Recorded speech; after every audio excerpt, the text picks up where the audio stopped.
See, so yeah. Oh, please come back. I would love to talk to you. Sometime. Daniel said that he thought you might. I do. I'm the preeminent expert on that subject here in California. With us today, we have a little bit of time. We are very, very, very fortunate to be able to get a world expert. He wrote this book. Yes, I got a copy the moment I saw it. I Want to Break Free: A Practical Guide to Making a New Country. And I'm not just saying it. Like I've been reading and using this thing. So everybody should go get a copy of the book. This is Professor Matt Qvortrup. Qvortrup, yes. You just didn't say the Q, but Qvortrup.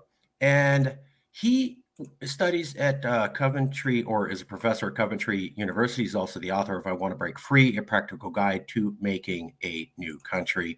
Interview with Matt Qvortrup, the world's leading expert on independence referendums, according to BBC News. He's a world expert, Matt Qvortrup, there at Coventry University. Professor of Political Science and International Relations at Coventry University, editor-in-chief of the Q1 Journal, a European Political Science Review. He's also the editor of the Greater series, Democracy in Times of Upheaval, an expert in referendums, European politics, and comparative government.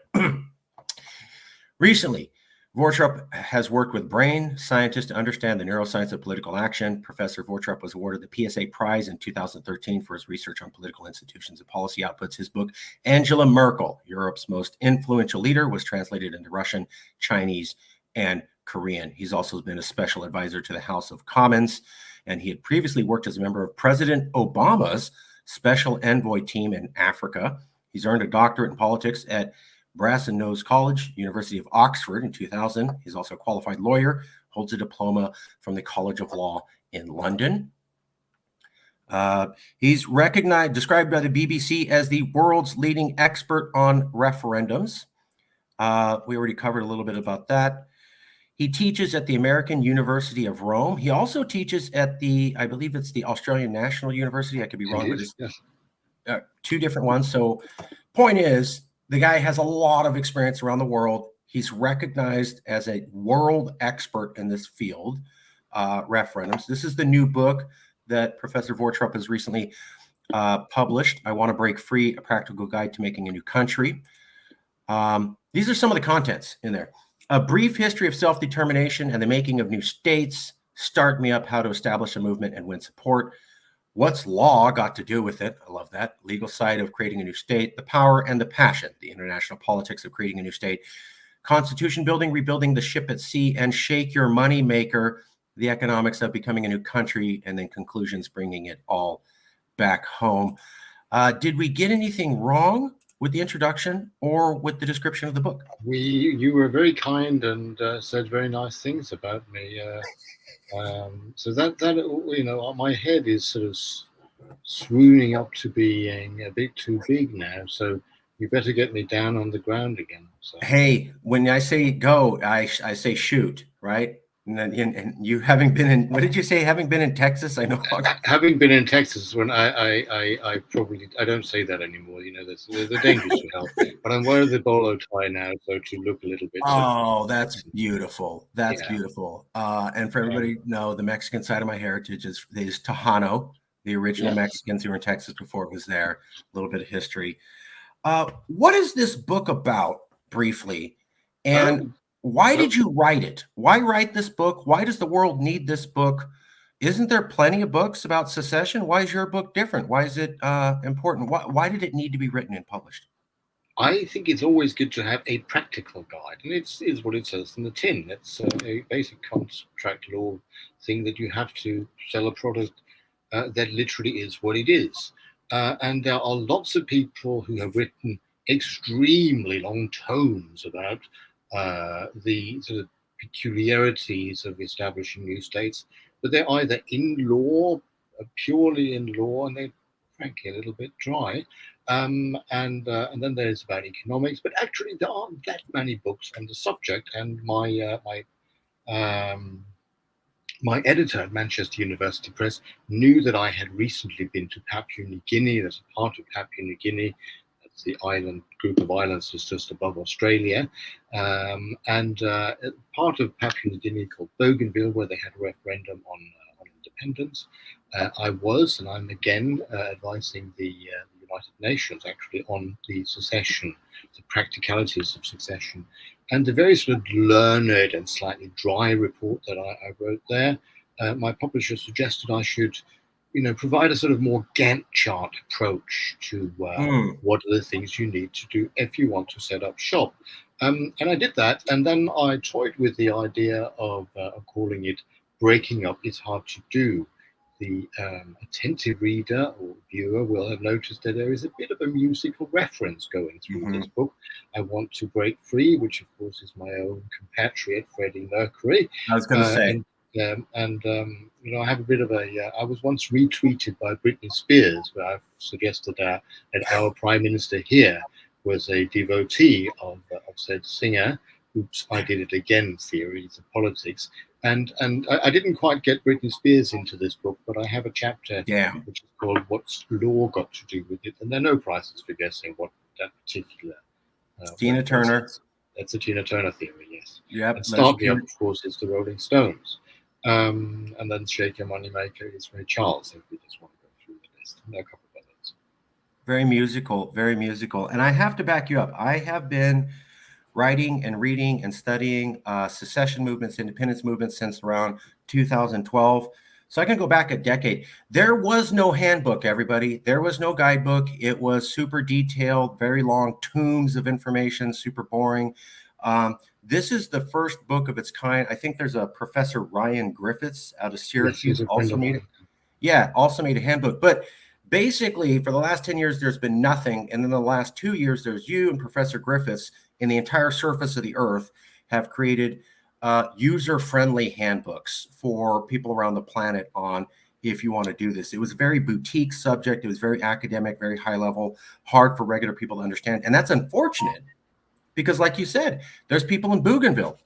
There's people in Kurdistan. There's people in New Caledonia.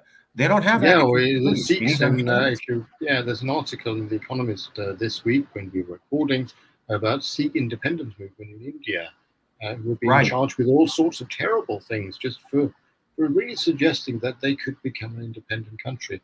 Now, it's very important for me here. This book is a bit like Machiavelli's The Prince, which gets a lot of stick for having advocates that you have to be also evil. But what I'm basically saying, and Machiavelli was saying, if not to put myself on a pedestal, what both Machiavelli and I are saying is that you need to have a clear-eyed approach to how do you do it. Now, if you choose to set up an independent country, if you think that's your thing, it's not an easy thing to do per se. Many things are much easier, like learning the saxophone or Chinese grammar and things like that. But if you really want to do it, you might as well know which steps you have to go through, and then you can decide whether that is for you or whether it's not for you. I wanted to ask you a few questions about this. It's a good book. Everybody needs to read it. This is still a boutique subject, and I found that this is a real effort to bring it down to where average people can understand this, because average people are the ones doing the independence movements, right? The independence movement wasn't launched by some professor in Bougainville. It's usually launched by people who are disenfranchised or put down, or, they find themselves in a tough spot. What was it? One of those countries broke off and tried to get independence because a fruit seller lit himself on fire. He didn't plan on doing that one day, and that ignited a whole thing. So I really applaud your work. Let me ask you, though, we're covering the series on national divorce here in America. You have studied places around the world, studied Bougainville. I actually did an interview with one of the Bougainville independence people. I'm sure you've heard of Texas. You've been to Texas. You've heard a little bit about America. Are we what you would call a totally stable country where there's no possible chance of any sort of breakup at all based upon things you've seen in other countries? Or, as you recently attended or were working with the Texas independence movement on to speak at one of their conferences, is America starting to show the signs that this could happen here based upon what you've seen in other countries? I think that's one of those things that people sort of always try to sort of smoke me out and say, always America falling to pieces. We don't know really if America is falling to pieces. But certainly there are a number of divisions in America, and I suppose I could phrase it the other way around. So I want to be sort of very clear about these things because there are processes that you have to go through. Now, if you take the Texan independence movement, then Texas was briefly a state, they never quite got over that in a way. I'm saying this in the most kindest possible way. I think what I have taken from recent years is that suddenly things fall apart and states break up in ways that were completely unforeseen. Now, when I was at university, it was completely unthinkable that the Soviet Union could break up. And I remember at law school, I learned that there was a place in Ukraine, even during the Cold War, technically was a member of the UN and all sorts of things. And that was a bit of a joke. It was like, yeah, but of course that's never going to happen. And then, of course, the Soviet Union did break up, and now there is a country struggling with a mighty neighbor. But that country is called Ukraine and became independent against all odds and in a way that was completely unthinkable. And if I can take an example from closer to home, I have written a fair bit about referendums, which is a subject that people in California know also a good deal about, which is one of the reasons why I have a lot of love for your state, the Golden State, I think you're called. But one of the things that I haven't close to home was Brexit. And Brexit is not an independent, I mean, some people say it was our independent moment and so on. But the idea that any country could leave the European Union was literally for the birds, as we say. And therefore, I think never say never, really. And one should always be prepared for the eventuality of places falling apart for a number of reasons. So there is always a possibility there. If I were to sort of, I don't really do gambling and so on, but if I were to sort of be putting money on things, I think there are a number of things one has to take into consideration. And for democratic countries to have sort of splinter groups has been relatively rare. So in the Soviet Union case, that was very far from being a democracy, and countries broke free. And I think since Malta became independent in 1964, there hasn't been a splinter away from a democratic country. Quebec was very close to that. Scotland was very close to that. And I'm not saying that history repeats itself. History emphatically does not repeat itself. It only rhymes ever so slightly. And you have to look at the actual movements, the actual things that are going on. But first of all, if you want to establish an independent country, you need to have the sort of the Mick Jagger moment, the start me up. You have to basically get things off the ground. And in the European countries that became independent, Norway, Finland, and by the way, Norway and Finland, you would have thought were countries that have been around forever. They are, just over 100 years old, both. Right. Iceland is a country that's less than 100 years old. Right. And those were countries that established their groups, they established a narrative about themselves, and that is extremely important before you become independent. January 6th. If you don't want to answer about that, that's fine. No. I'm not an American. I cannot have. And a certain guy is opening a golf course.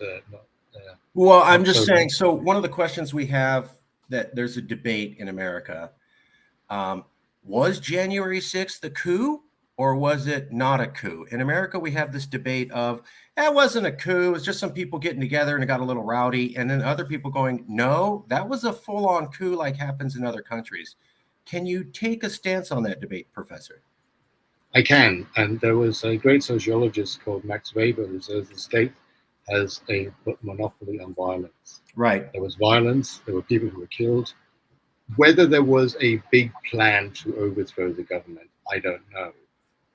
There are, I don't know if I'm allowed to use the word cock-ups, but I think it's probably there were cock-ups more than conspiracies.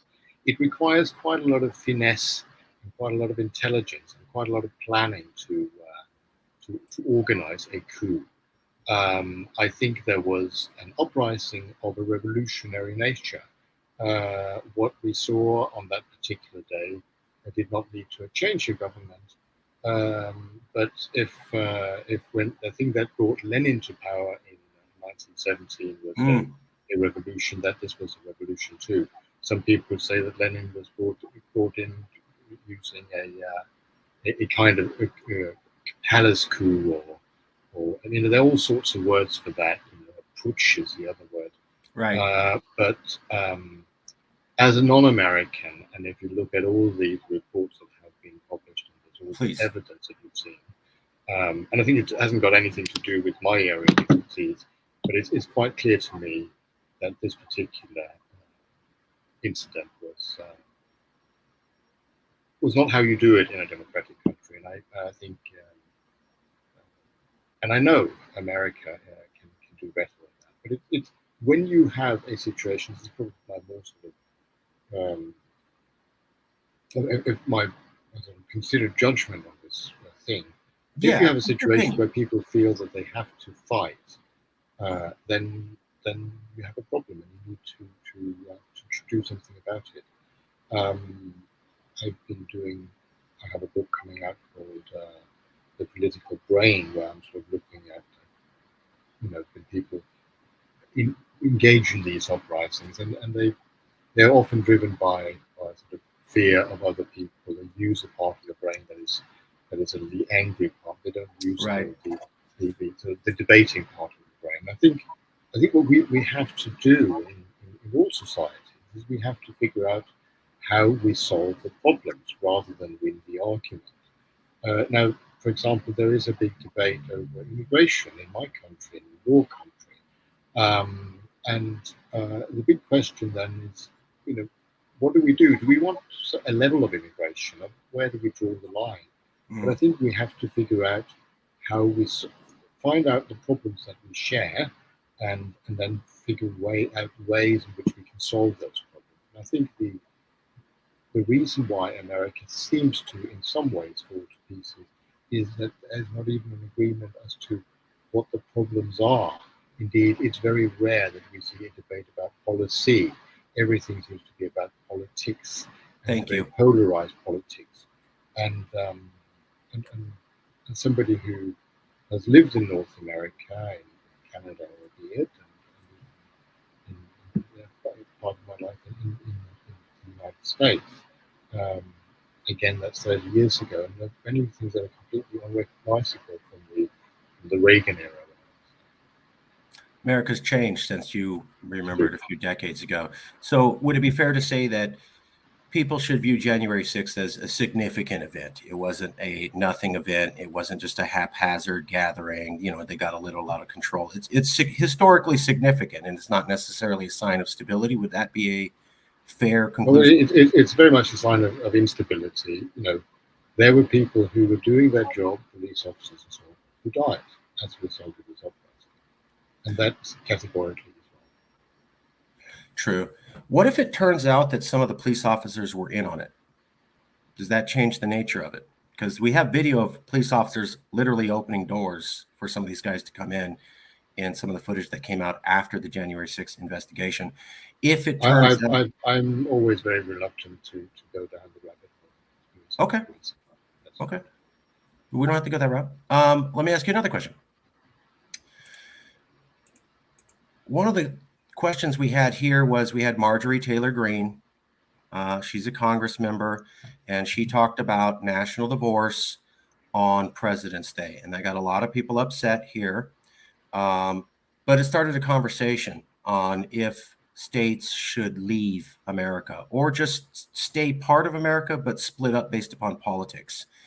One of the things that I noticed was that a lot of the discussion in America simply said, well, if you conservative, what they call red states, conservative states, Trump-loving states, leave us, you receive more federal money than you put in taxes. And so you will all be poor and become massively impoverished the moment you leave America.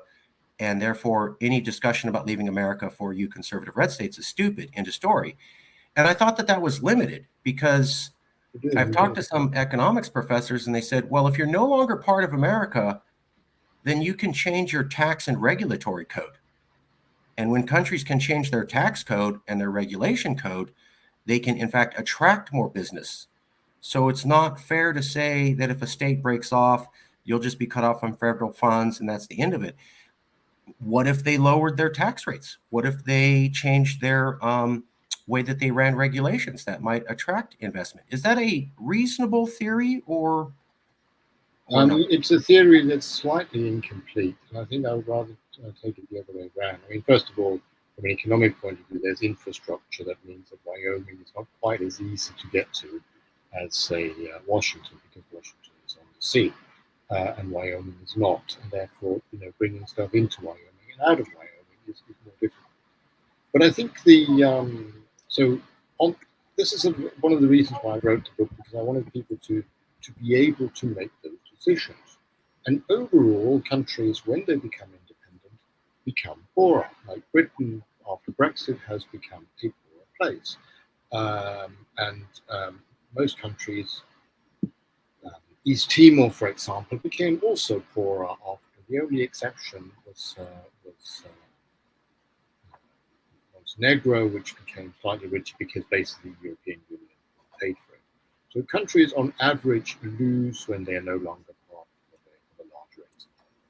But I think you have to then ask the question, and this is what they considered in not just in Guinea and Bougainville or in East Timor, is what is the price of that? I mean, do you want to have your freedom? Do you want to be able to eventually you get back to where you were on the curve? It probably takes about 20 to 40 years, but then you're back on the trajectory again. So there will be a period of time where you are indeed suffering economically. But then if you can go through that pain, then you become independent. Now, Norway, did not become independent because they would be richer if they broke away from Sweden, but they are Norwegians. They felt like they were Norwegians, and in their heart of hearts, they were Norwegians. And people from Iceland, unlike Danes, I mean, they speak a completely different language, they have a different history, they have a different outlook in life, and they have a different philosophy of government and so on. And if you are completely different, then you do that. So when people get divorced, they don't get divorced because they sort of like consider, the money issue. You probably lose money because you have to pay alimony and so on and so forth. You actually don't pay alimony in state divorce. That's a different story, which I'll come back to in a second. But this is about feelings. There was a great Scottish philosopher called David Hume who says reason is and ought only to be the slave of the passions.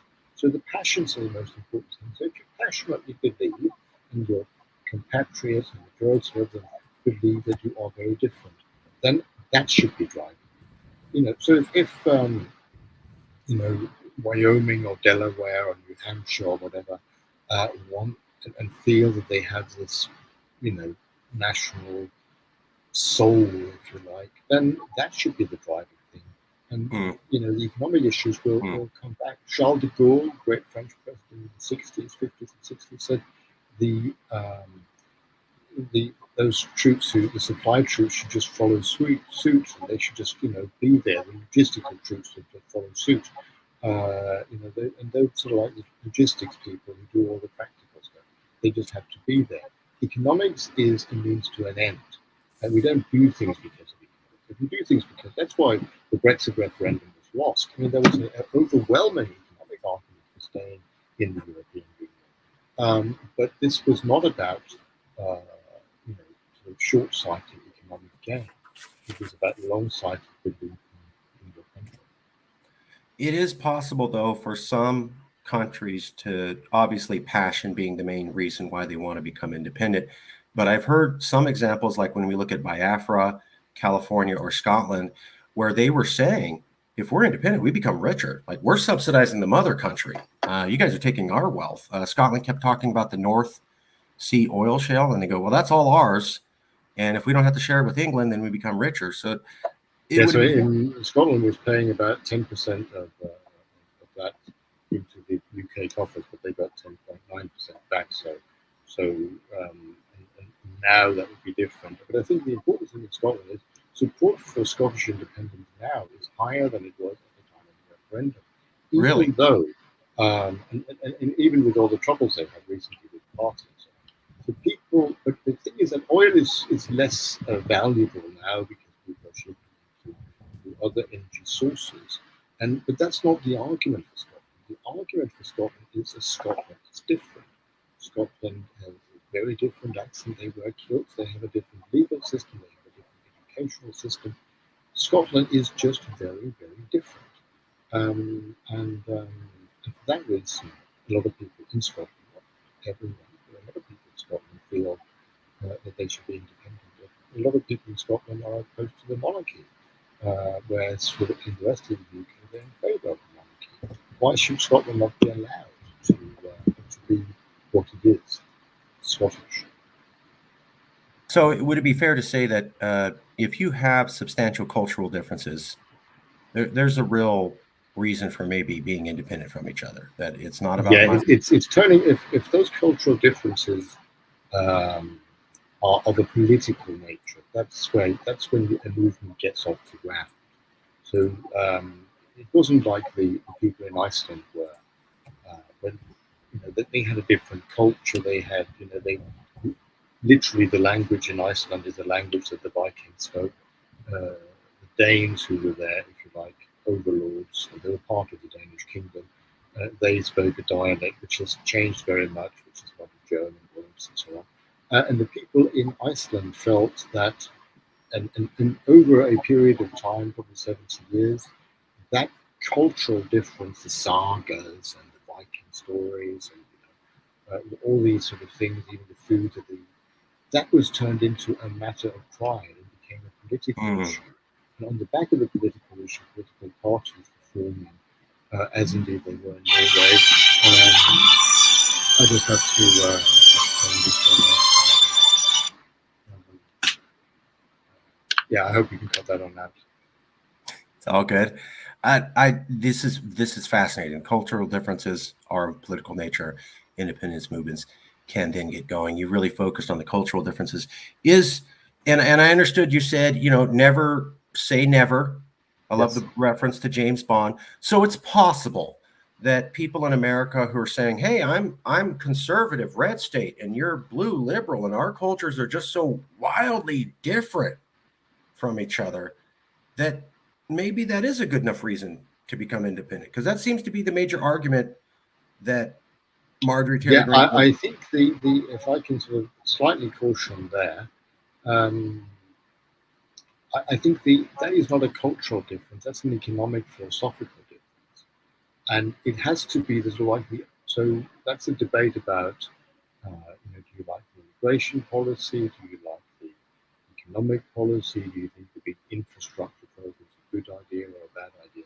Those are policy issues. The thing about nationalism and national self-identity is that those are issues that aren't really to do so much with those sort of policy issues. They're much more sort of, in your heart of hearts, you feel that you are something different. You can easily be, there's some people when I was in Texas recently who said, but isn't it strange that the next First Minister of Scotland is a Muslim? Aren't you concerned about that?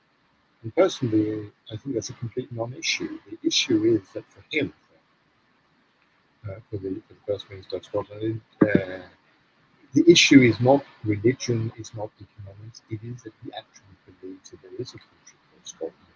He believes in certain things that are very difficult to measure, but it's probably more a sort of in your heart of hearts. Sure. It's a gut feeling type of thing. And Sure. for an independence movement to be successful, you have to be a bit like the Quebecois in Canada. They have a different political system. The parliament there is called the National Assembly. In other places, it's called the legislature. And they're all sorts of things, and they're more French than the French in some ways. And you have to have that feeling of that. And possibly there are people in a place like Texas, where I have been recently, who actually feel that they are Texans rather than they are Americans. Right. And the same, I think the first thing you have to establish is that you have to ask people, what are you first and foremost? And people in Britain were always first and foremost Brits. In other parts of Europe, they say, well, you're European. That never happened in Britain. And that's why that, the idea of Britain being in the European Union, um, while economically rational, is one that a lot of people are against. Fair. But if we go back to I think Denmark, Sweden, there's a couple things where, we had cultural differences. Is being able to say, we don't want to have immigrants. We don't want to have LGBTQ people. We want to have everybody based in the church. Like you have one group of people saying, I don't like church at all, and I don't believe in God. I do believe in God. I do like church. I don't like LGBTQ people. I don't like immigrants. I don't like minorities. I do like LGBTQ people. I do like it. At some point, don't we get to significantly culturally different societies? I remember that Scotland. Yes, those are cultural differences, but they don't lead to breakups of states. Breakup of states happen when you have national differences. And the thing about nationalism is the most successful political movement in the past 200 years. It's not socialism, it's not capitalism, it's not liberalism, it's nationalism. Because it's a thing where people who are liberals as well as conservatives can overcome those differences because they have a higher prize. That higher prize is independence. There were people in Britain who were Muslims who wanted Britain out of the EU because they wanted to have a more global Britain. They were fighting side by side with people who were anti-woke and so on and so forth, and probably not particularly keen on the Muslims because the overall prize there, the overall aim was to create a new state called Britain out of Europe. And the people in Norway, or in Iceland. In Iceland, it's a good example. There was a Conservative Progress Party, which was very much to the right, and having many of those views that you have in America. And then there was the Icelandic Communist Party, who also wanted out. They weren't sort of Soviet communists, but they had all of those sort of socialist ideas. But they overcame their differences because their greatest aim was to have a new state. So if you want to create a new state, then you have to have that overlapping consensus, that feeling of togetherness. And it's that feeling of togetherness that supersedes, that overcomes all the other policy differences. It is the creation of that we are different, we are together. And that is essential if you want to establish a new state. If you just have differences those are important differences, and they can lead to breakup of states and revolutions and all sorts of things. That's a different story altogether. If countries have differences over woke or non-woke, one second, I'll just say.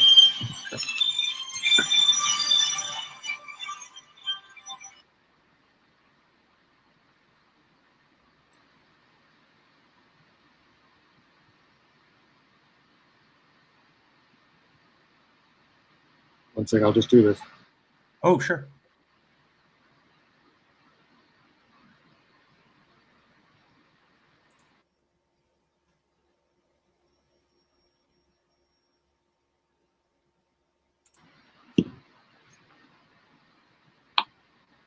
Okay, yeah, here we go again. Okay. So yeah. I think what you're saying is nationalism is the key. You can have some cultural differences, but people have to have this idea that we're all together. Yes. We're Norwegians or whatever, and it's about us. Yes. The thing that caught my eye was that with the Scottish independence movement, they built a lot of support for their Scottish identity and their Scottish nationalism by saying, we don't think like the English. They're all Tories. Yes. They voted this way for the last 20 to 30 years. We politically don't do that. And they use that as a way to encourage nationalism. So it is somewhat possible to use cultural differences to push people towards a sense of common nationalism, as we saw with Scotland? Well, in Scotland, you can be a Scottish nationalist and believe in free markets. You can be a Scottish nationalist. Indeed, the whole debate about the new leader of the Scottish National Party was a showcase of that. There was Kate Forbes, who was, basically anti-gay, anti-trans people, who believed that the sanctity of marriage, people shouldn't have babies if they weren't married, and so on. Very conservative views. but she was easily in the same party, as is easily in the same party as a man who believes in all of those things, who in addition to that is a Muslim. But it's so those are things that you would say would be completely incompatible. But they are issues of where do we take the party. But the overall issue is we want to create an independent country so we can decide whether we want to be woke or not woke. So if a red state were to become independent, they have to accept that there is a possibility that they could become something else. Now, Texas is demographically moving away, possibly. If you think about the trajectory of people in Texas, it is conceivable that Texas one day could be a blue state. So if Texas wants to be independent, then they can be independent. They have to consider, do we want to be independent, even if that means that one day we will be completely blue? And it's only when you believe that, if you believe that independence is so important that all the other issues are secondary, that's when you have a nationalism. If you don't have those things, then it's better to join a political party so that sure you can win, which is legitimate. It's just a different story altogether. People didn't break out of the Soviet Union per se because they were socialists, because they were capitalists. They wanted to have reassert their own nationhood, their feeling of being together, having that imagined community of a nation. That's why they wanted to do that. So when people say, "Oh, we don't want to have Muslims, we don't want to have gays," or the opposite, then they're not just barking at the wrong tree; they're probably in the wrong forest altogether. Creating a new country is a nationalist project. And nationalism is about this primordial feeling of being part of a brotherhood that is both. Absolutely, absolutely. When I saw Brexit, they seemed to get people whipped up into a nationalist fervor talking about how we don't need to have all these Muslims. That was a policy thing, but they used to do that. They're taking away our British culture. And then we look at Scotland. Muslims have got nothing to do with it. It wasn't an issue that strongly wrote. It was about being British. There are lots of Muslims who voted for Brexit, and because they wanted to, go back to the empire days. So having Muslims wasn't an issue. They didn't, it was actually the other way around. People said we can bring people in from Pakistan and India. We can't bring the Polish people in. It was having the possibility of bringing people in from what used to be the empire and not. I know that a lot of people in America think it's about Muslims. Sure. That issue.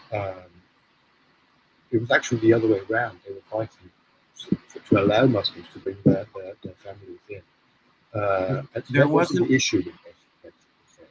There were people who probably thought that, but the overall issue, and Brexit wasn't an independent movement in the same way, but Brexit was not to do with Muslims. Brexit was to do with, I want my country back. Sure. Take back control. Sure. But I remember seeing advertisements where I think Nigel Farage and a couple other people were saying, if we're flooded with all these foreigners, we're not going to be Brits anymore. So they took a policy issue and then they terrified people. But that wasn't the Muslims. That was the Poles. And the Romanians. Some outside group's going to come in and it's a policy issue and we got to push back against that or we're not going to have our Britishness. And then I also noticed that Scots did the same thing. They said, yeah. I mean, there's an element of that. But I think that what is interesting about Scotland, though, is that in Scotland, it's what I call a civic nationalism.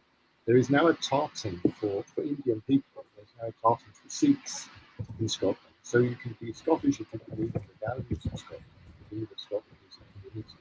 It's not the sort of German God and soil type thing you have to be born there. Nationalism can also be a benign thing. It's not about people who are just born in a particular place. That was probably the case in Norway. But in many other countries, it wasn't the case. In Scotland, certainly. Yeah, I was just looking at how, obviously these ideas have a lot of overlap. I just remember seeing the advertisements for Brexit and the advertisements for Scotland and their blue book and our wee blue book. And it kept talking about how England's full of Tories and we're not like that. And no, but Toriness is not that's also to do with a particular, sort of approach to life and being a little bit sort of.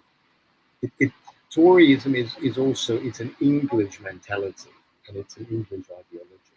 And it's difficult to say what Tories actually are, but they're just not Scottish. I mean, there are a lot of people in Scotland who but they sort of, and all these movements also work if they are, if you can find the other. But it's more about creating a positive identity around yourself. And you need to have a positive story about yourself rather than just the other. You have to I'm have afraid a that story. my time is up. I really appreciate this. Thank you so much for being here, Professor. If you ever have a time, again, we'd love to have you back, especially when you come out with your new book. Thank you so much. I really appreciate it. Thank you. Thank you. All right. We will send you a copy of the video. And if you know anybody who might be willing to talk to us. Yes. There is a guy called Mickey Fabus who's actually writing a book a little bit like me. Georgia Tech, I think he's at. But I'll find the link to him and there can be other Please. people. Yeah. There's also a woman called Nina Caspersen, Minacaspersen. She writes about sort of small nations. She's very good. She's here in the UK. Please send me the email, these people's names. I'll send you a copy of the video, and I really appreciate it. All right. Thank you so much. Cheers. Thank you, Professor.